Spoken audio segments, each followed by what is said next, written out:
All right, we are live on LinkedIn and YouTube. 1 second, and we'll be live on Instagram.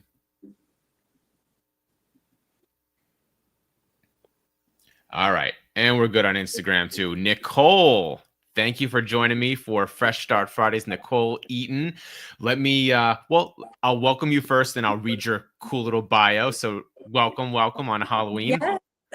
Happy Halloween. I'm so excited to be here. I think we're gonna have just so much fun and a great conversation. Definitely. And when I was doing, reaching out to people who have had stories of rebuilding and resilience, and then I saw on your Instagram that you have like the whole comeback club. I was like, oh my God, she's gonna be she's someone I definitely need to get on here. So let's go into your bio real quick for those that are unfamiliar. Nichole Eaton, powerhouse intuitive therapist, two-time best-selling author and top 5% globally ranked podcast host who has spent the last 16 years helping women reclaim their power in life and business. With a master's level background in mental health, counseling, and a deep intuitive gift, she's known for sparking massive transformations in the lives of her clients, leading them to their ultimate comeback, which is what we're going to be talking about today. Nichole, officially welcome. Happy Halloween. Yes, I'm so excited to talk about just the process of a comeback because I know you're on the journey to making your Facebook comeback, but I think so many people are going through so many different life situations and they're in their mind by themselves too. I think that's the thing about being in that dark black hole moment is it feels very isolating. It feels like you're the only one going through it. So I'm excited to speak to everybody who needs it today. Awesome. And we're live on 3 channels, LinkedIn, YouTube, and Instagram. So if you got questions, drop them in there. And in the event that you're watching the replay later on, drop those comments in there. This will be a lively discussion into the future because we want to make sure that everyone is getting the resources that they need to rock their comeback. So, Nichole, set the stage for us. Okay, you're in college, you're young, you're just exiting teenage years, like you just turned 20. I mean, you're still basically a teenager, right? You're still thinking like, whether you're living at home or you're going to school every day, you're got the book bag and stuff like that, trying to make it as a young adult. And then you got some news, right? So tell us a little bit about that. Yeah. So to set the stage a little bit, I actually got married when I was 19. And Oh, okay. I moved out of my house when I was 17 years old. So I had been living on my own for a couple of years before that. But, there's a difference between living on your own with your partner and then being responsible for a child. And so a little while after we got married, I found out I was pregnant. That was a big happy surprise, but nonetheless a surprise. And to be honest, I had been on my own since I was 17, and that meant financially, right? So that meant figuring out how to pay for daycare, figuring out how to afford diapers, figuring out how to do this when I was going to school full time. I never stopped going to school. I had professors who told me I needed to drop out because I would never succeed in their course. I took a final 4 days after I gave birth to my first daughter. And I graduated with my master's degree 1 week before I gave birth to my second daughter. Wow. So there was no pause button. It was kind of like, I look back on that time, and to be honest, 2 things, right? I have a daughter who's turning 18 in a couple months. So that's weird because she says to me, so you're like I'm a year younger than you were when you got pregnant with me. And I'm like, basically, yeah, that's that's about right. But it was just one of those time periods where I look back and I'm like, I don't really know how I did it other than I had a focus, and my focus was to graduate.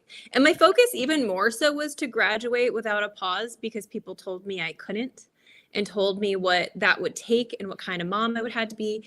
So, I mean, I was pumping breast milk in the bathroom during my classes, right? Just like in between classes, I made it work. And I think that's the big thing I can say about when you want something and when you're sure about it, you'll find a way. There's no thing that will be too hard if you're willing to keep your eyes on the prize, for lack of better terms. Sure. So what was it like? I mean, okay, so and I didn't know that about you. So thank you for clarifying the fact that you were, you married at a younger age, you were living with your husband. But still, like you had said, you're going to school full time, you're probably thinking about young adult type stuff.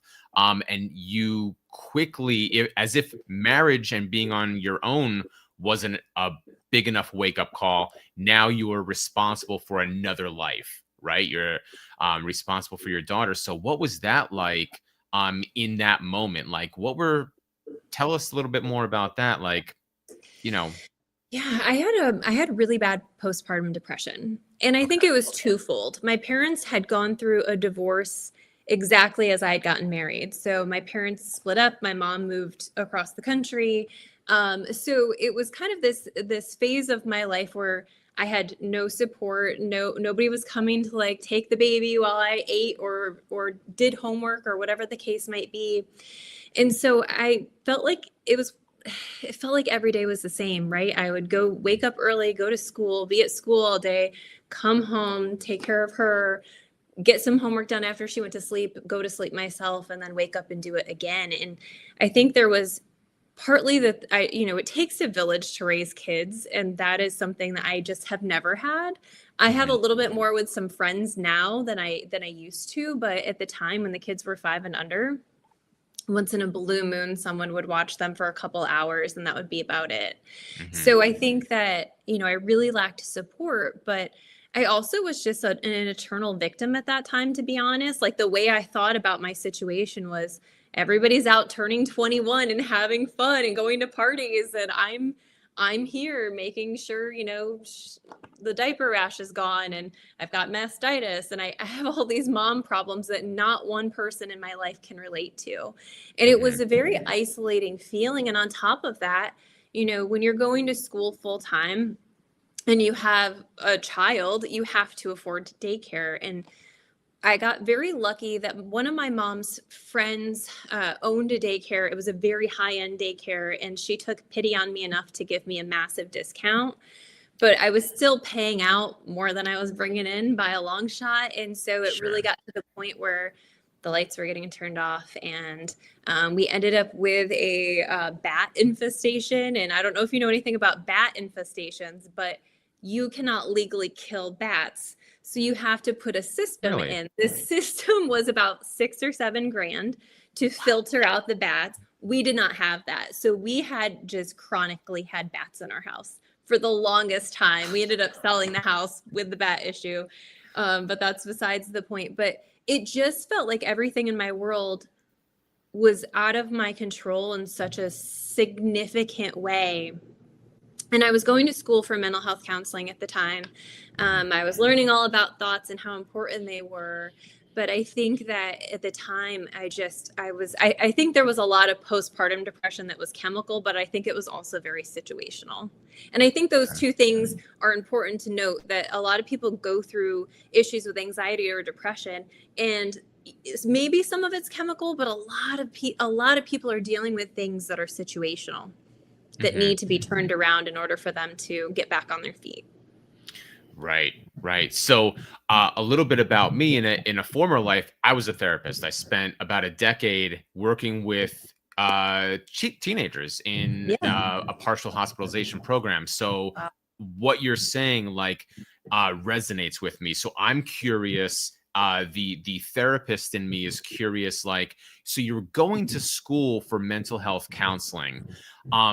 Did you find like that you were learning this stuff in the daytime and applying it at night, or were you like compartmentalizing, like, yeah, that's school, but this is my life and my life is different? Like, tell me a little bit about that, because I remember what my teens were going through in the school program and how I was helping them overcome like normal teen stuff like depression, anxiety, he said this, she said that.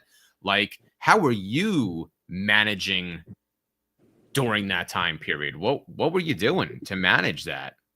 Yeah. So the first 2 years I had my daughter, I was still in a bachelor's program. So I was Okay. wrapping that up. And I think it was less intensively focused on actual help, right? But then I got into my master's program. It was a very, very small cohort, and it was very helpful. I think there was a lot of aha moments, and at first, and I'm wondering if you can relate to this, but at first it was a lot of aha moments about everybody else in my life. Yeah, right? Like everybody else's Like, oh, problems. that's why, so and so is the way they are, or, and that's how it connects to me. And of course, if you're going through a mental health counseling program, you're also like self-diagnosing, like, well, maybe I've got ADD and maybe I've got, but Looking through the DSM-4, like picking out, yeah, that's why that person's like that, right? Yeah. yeah, so I think a couple things, right, is that when I started the master's program, I mean, we were doing therapy on each other. So Mhm. I went to school and I was getting therapy while I was at school. And obviously, um, I think most people didn't realize like what kind of mess I was actually in, because I have always presented very well. Mhm. And so I think that there was always that. And I think a lot of people do this, is that they have this face they put on for people even when they're having a hard time, and then they go home and silently struggle. So I think I was talking about some things that felt safe to talk about, but I wasn't talking about the rest of it. And so Mhm. I think on some level I was taking it home, but it really wasn't until I started to understand, like, manifesting, that I was Mhm. really able to implement it. I think I was just flailing in chaos so hard with no way out, that it wasn't until I started understanding that, okay, thoughts matter, but they like really matter. And they matter because there's energy behind them. And if we can get a grip on the energy and the thought, then we can do something with it. And then if Mhm. we can really tap into our intuition, and then we can feel into what feels true for us.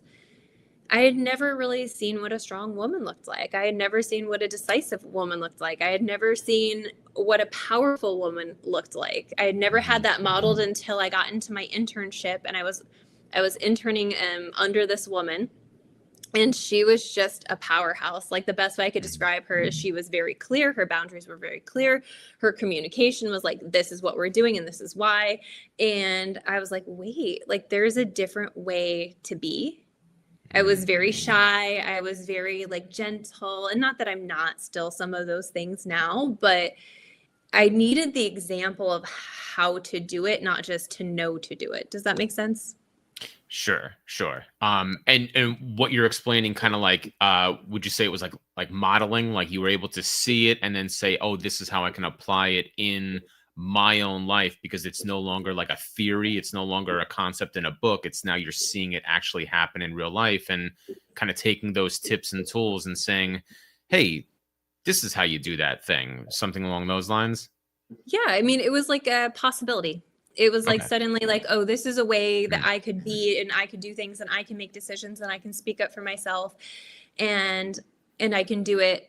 And here's what it would look like, that you can do it in a way that's not aggressive or demanding. Mhm. I didn't grow up that way. I didn't grow up speaking for myself. I kept a lot of things in. I didn't have that modeling. So it was really interesting to be an adult, to be responsible for a child, because I think you grow up a lot too, right? When you're responsible for a kid, you've got to get your shit together, and you have to Mhm. advocate for your kid. Mm. You have to make sure they're getting what they need, and what's going on with them. So I think there was a lot of just natural growing up that happens when you become a mom. But yeah, I think there was a lot of modeling. I was getting hit from every angle to grow. Okay. At the end of the day, like, there, the universe was like, okay, try this. Will this get you on the right track? What about this? So it was a myriad of things that really led me to the big switches that I was about to make in my life. Okay, okay, and that's kind of where I wanted to go. But before we do that, real quick, how old are you at this time? Like, I know that you said you're like in your graduate studies, so I'm assuming that took probably about like 2 or 3 years or something like that, right?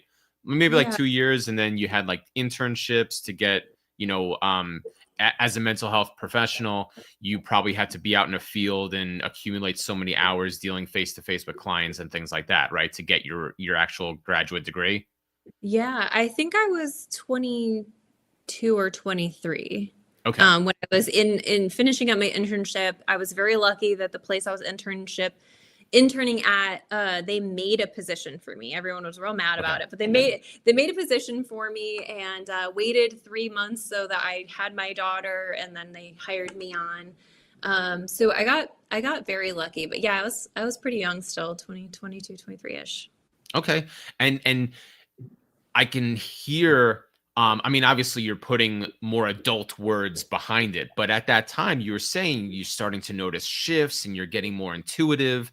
You're seeing these signs and things like that.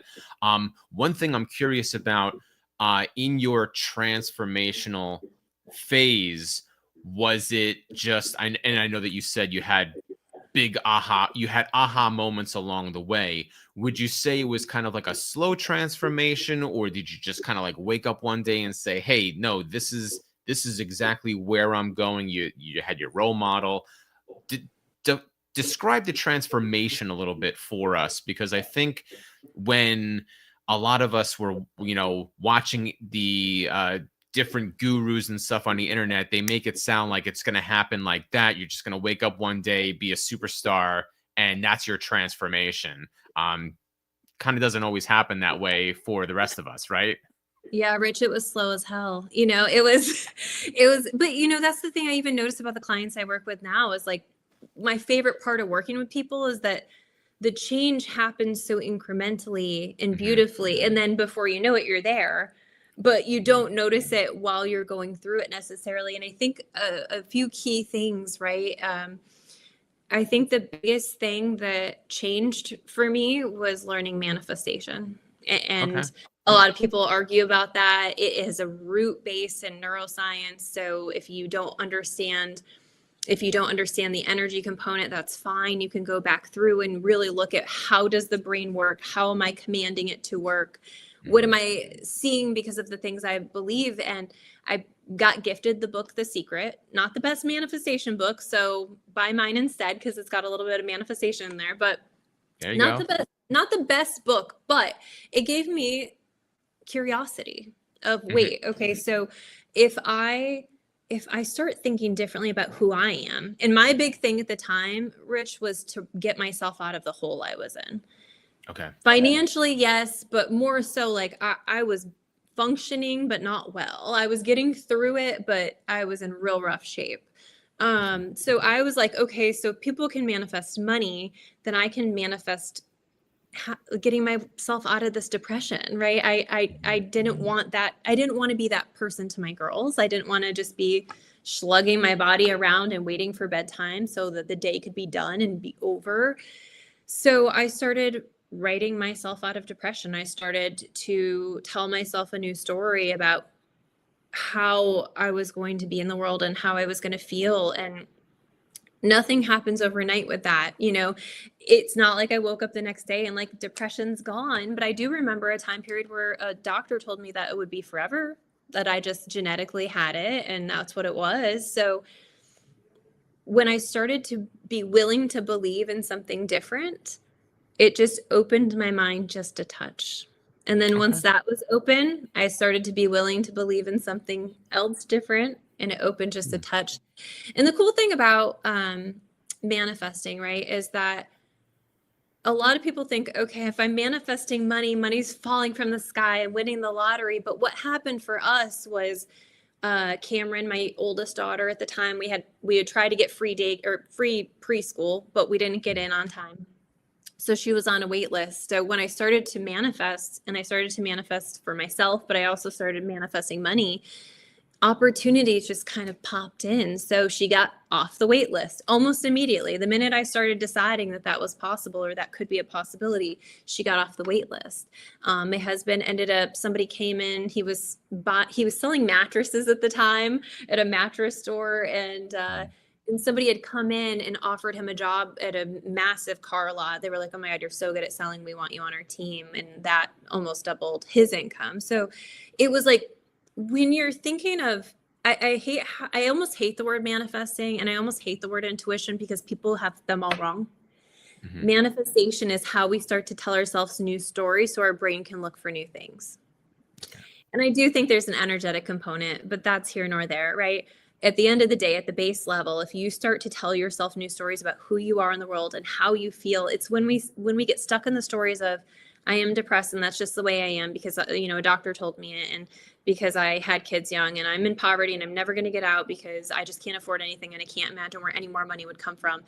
It's when we get stuck in those stories that our world gets really, really small. And that was my issue. And I didn't realize, obviously there was a lot of things that happened, but my issue was that I was the victim to the world. That's not being in your power. Your power is decision, deciding, clarity, and action. And when you can start doing that and start doing it from a place of knowing yourself well enough, telling yourself really good stories about who you get to be in the world and who you are, that changes every single thing around you. It changes yourself, the way you hold yourself, the opportunities you get because of the way you hold yourself. It changes your relationships. It changes even getting a promotion, the fact that they made space for me. You have to understand the structure of that place. Like, it was just insane that they made space for me. So when you begin to be willing to look at life from just a little bit different perspective, and here's why I think it doesn't work for a lot of people. Here's why I know it doesn't work for a lot of people, right? People try to go from 0 to 60. I am the most depressed I've ever been. I'm the happiest person I ever been. And your brain is going to kick it back. It's going to call bullshit. So when we start to just stair step things, I'm open and willing to believe that, maybe I don't believe that I'm like the most confident person in the room, but I'm open and willing to believe that I feel just a little bit better every day. I can buy into that. My brain's not kicking that back. Like, I've spent 30 years feeling this way. How are you going to do that? I love it. I want to go back really quick, just real brief. Yeah. The one thing that you had said, and I just don't want people watching this to overlook that. You had said the one part about thinking about the person I get to be, right? Thinking about like really crafting that story for the future, like, and going on what you had just said. You may not be in this moment the most confident, but if you can take it and just move that a little bit higher, little bit higher, little bit higher, and I get to be a more confident person, and just take those daily wins, those daily successes. It may not be the big gold medal day, but hey, I did a personal record today. I did the best I could have done, gave it my all. And tomorrow I get to be an even better version of that person.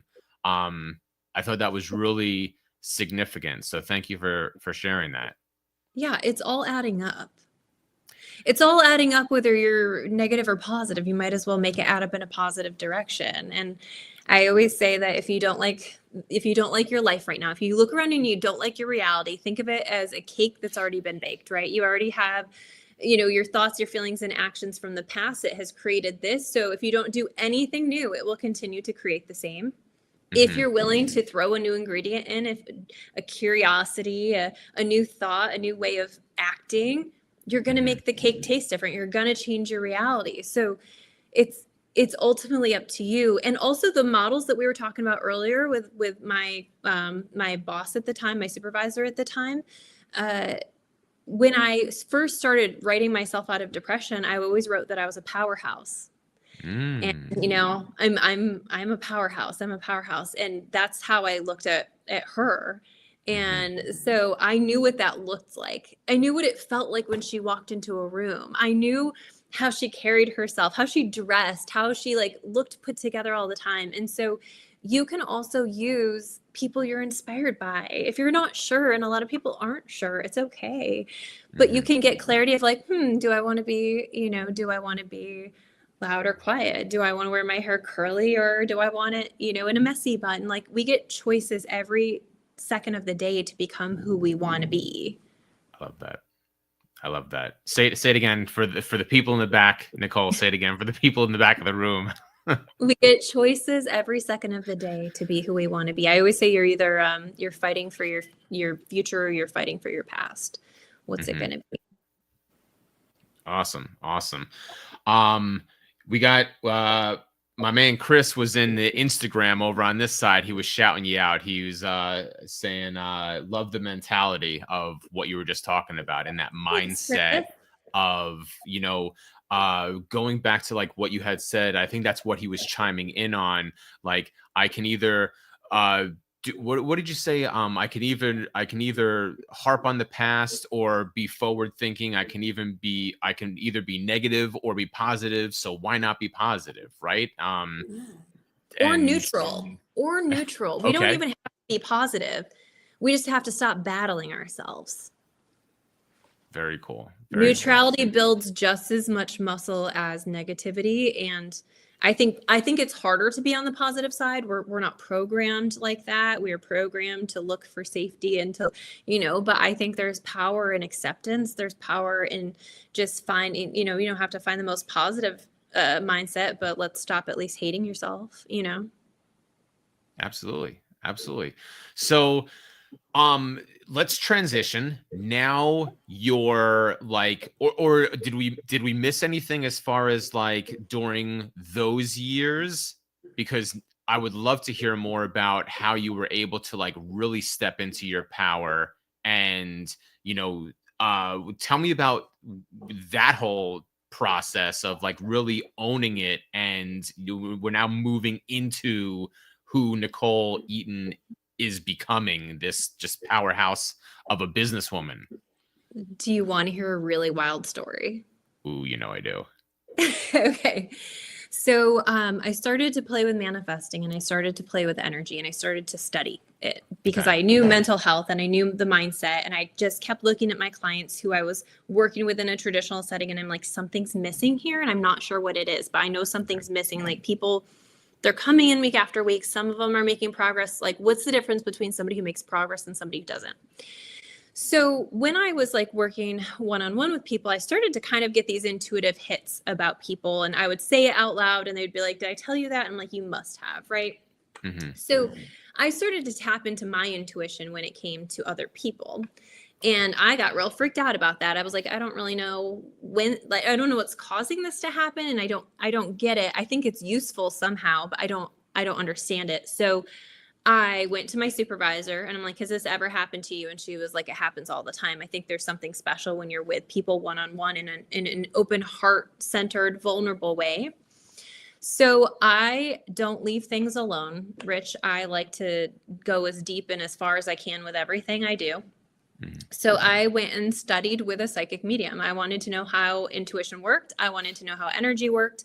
I wanted to know how to access my intuition, not on accident, but on purpose. And I wanted to know not how to access my intuition for other people in the way that she did. I wanted to know how to access it for myself and my decision making and my confidence. And I wanted to teach people how to do that too. So I wanted people to make decisions from that deepest core place, that inner GPS, where you can go in and just put your hand on your heart and check in, like, what's true for me here? What do I want? I think people choose paths in life that are what other people want or what looks good on paper, but ultimately never bring them happiness. And so a lot of times people who come to work with me are women who have all the accolades you could possibly think of, but aren't happy and they don't know why. And it's because they've never listened to themselves, not a day in their life. And so part of the work I do is teach them the power of mindset, like we just talked about. But I also teach them, how do I hear my intuition speak? How do I learn to trust it? And especially for women in business, if you got a person in a female in business who starts to trust her intuition, all of her decisions are going to come easier. Her income's going to increase. So I went from traditional counseling and I was like, I can't use this stuff in traditional counseling. I'm going to get a lawsuit up my, I ended up opening with my supervisor I told you about. We opened a company called Clarity. So it ended up being a wellness center in upstate New York. So we grew that up over a couple of years. We hosted a massive speaking event every year that was kind of just like people's heartfelt stories. So we would pull about 500 attendees every single year. People from all over the world would come speak. I had a guy from Australia. And then I just felt really called to move. So I actually left my wellness center behind, and Christy, my business partner, she's still sometimes on my podcast. We're still connected so deeply, but she was like, I know you've never been called to be in this location. And I've always talked about that. I'm always traveling. I like to bop around. And so I moved to Charlotte and continued doing the work I'm doing. And recently, as of last year, started a company called Visionary Blueprint. So Visionary Blueprint is a lot more grounded than the work I do on a daily basis. We teach women to create foundations in their business with their branding, marketing, and systems so that they can scale to their next level. Very cool, very cool. And in Visionary Blueprint, you all kind of have your own distinct roles, right? That's kind of like I think that was one of the things you were talking about when you and I met at Empowered Podcasting Conference, Yep. when you and your team gave the keynote presentation, right? Yeah, so we all have our distinct roles. Casey has a couple she's got 20 franchises for her company, Ladies Lifestyle Network. So her wheelhouse is event planning and networking. Hmm. Chelsea is AI and automations and systems. She does all of our AI stuff, all of our systems. And then my wheelhouse is mindset. But I've been running a business so long that I can kind of touch on a little bit of everything.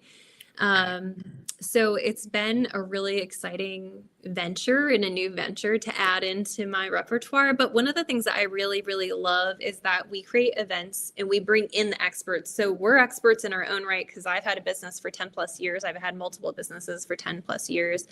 And so have they. But we also bring in like somebody very specifically on branding, and you get to have the event where they talk, but then you actually work with them on your stuff. So our January 17th event in Charlotte it's not just for women in business. We obviously are women in business, but it's open to everybody who wants to come work with. We've got people in branding. We've got people in social media, systems and automations, mindset, networking, and podcasting. So really creating foundations for your business with the best of the best in the industry and getting a chance to mastermind work one-on-one with them. Very cool. Very cool. So you and team are moving forward, rocking and rolling. Anything else that we can expect from you in the near future besides like the big event coming up? Yeah, so Visionary Blueprint's going to continue to grow. But just as for me on a personal level, I run the Comeback Club. Hmm. That is the place I love to be. The Comeback Club is all of the trainings I've done over the last 6 years. So hundreds and hundreds of hours of trainings. And I do a new class every single month. I do a live pep talk every week. I do a live Q&A once a month. So that's a great opportunity. And I just reconstructed my coaching packages to create membership. So the more you work with me, the cheaper it is. So that's another cool thing we're working on right now. Very cool. Very cool. Yeah. Awesome. So just wanted to wrap it up real quick. And I appreciate your time and hanging out with me on Halloween and sharing this really good information. If knowing, hearing how you're talking about manifesting and things like that, if you were able to, no, I won't even ask that. If you were able to change things for yourself, like go back in time, change it, make it, picture perfect, would you do it or would you not because of how those growth experiences molded you into the person you are today? I'm curious. Yeah, no, I'd keep all of them. Yeah. If I could explain the difference in my life now, I mean, the version of me that at that 22, 23-year-old mark would not even believe it at all, right? Hmm. Everything has happened. The house I live in, the family I've created, the relationships I've created, even with my kids and with my husband and with people who are really incredible. And I just don't know if I would have the same level of empathy and opportunity. One of my favorite things about having those experiences is that I'm not somebody who's never been through it and I'm just telling you from books I've read that it works. I'm telling you from creating my dream life, manifesting millions, and creating multiple thriving successful businesses alongside of incredible relationships with 2 teenage girls, which that alone, a lot of people would be like, wow, Hmm. so I don't think that if I didn't have the experiences that I had, that I would be the actual blueprint for how to move forward and how to create the life you want and how to get out of your own way. I Mhm. don't think I find that I respect that less when people are coming from a place where they have no idea and they're Mhm. just from their perfectly pretty spot, talking about things like, but they've never dealt with what it is like to have suicidal ideation. Right. Yeah. Right. Speaking from like the mountaintop, like or someone who's always had just everything given to them in life, Yeah. telling others, "Well, this is how you should be," rather than someone who's actually lived it, walked it.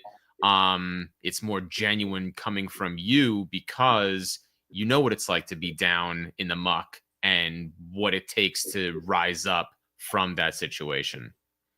Yeah, and I think that matters to people. Like I can hold your hand and walk through it, and I know exactly what you're thinking, and I know exactly what that's looking like for you. I can feel it, I can tell. So it helps me scale back of how I need to work with you, and that's a very wonderful gift that I was blessed with because I've been through the shit I've been through. Very cool. And I skated around saying the word authentic because I remember I forget you know what It I'm was talking Mark. about. Right, right, right. I wasn't sure if one of you had said something and then he had responded with how he had responded. I missed how that happened, but I just heard what I heard. And now every time that word comes up, I'm just like, yeah. And for those that don't understand the inside joke, something funny happened at the conference that Nichole and I were at. So it's just it was a funny moment in life, in that space and time. So, um, Nichole, thank you so much. Shout out. What do you want to shout out right now? You've got the Comeback Club. You've got the book that you've written. And are you working on a follow up? Are you working on something else? I know you've got the program, but like, what your time to shine of promoting whatever you want to promote right now? Yeah, so if you are interested, I'd love to have you over in the Comeback Club. Every time you get to have a free month when you enter, I just Mhm. want to make sure people have access to as much as they can, even if they can't stay. I don't Okay. care. I want people to get access to the tools that changed my life so that they can change theirs. I have two books, Rock Your Soul and Rock Your Comeback, which are both available on my website, but also on Amazon if that's easier for you. And yeah, I'm taking one more client for November. So if anybody's interested in learning how to boost their confidence and trust themselves and learning how to really like up their manifestation game, I'm your girl. And I'd love to at least get on a consult call with you so that we can figure out if we're a good match. Awesome. So for folks that are watching now and watching into the future with the replays and things like that, in the body of the show, in the show notes area, we've got links for Nichole's website. So go grab her book, join the Comeback Club, certainly connect with her. What are your favorite channels on social? I know you and I are connected on LinkedIn, Facebook, and Instagram. And I know that you're very active on Instagram. Any other channels that we need to know about? I am probably the most active actually on TikTok. And then Instagram Ooh. as a close second. I am new to LinkedIn, so please friend me because I this is all new to me. I don't know anybody. I had a live on there and I had to create an account to get a live. So I was like, I guess we're doing this. So it's been really cool. People are messaging me all the time. So I'm meeting new people every day. Very cool. Very cool. And yeah, so folks that are watching this, certainly connect with Nichole on all the channels and learn more. And Nichole, thank you for Thank spending you. your Friday afternoon, Halloween, hanging out, sharing your story. Certainly inspired me, and I know that anyone who watches this, no matter where they are in life, in their journey, will be able to take multiple golden nuggets from what you shared today to rock their comeback. So thank you so much today. Thank you. Thank you for having me. All right. We're gonna do it there. Thanks everybody for tuning in, and we'll talk to you soon.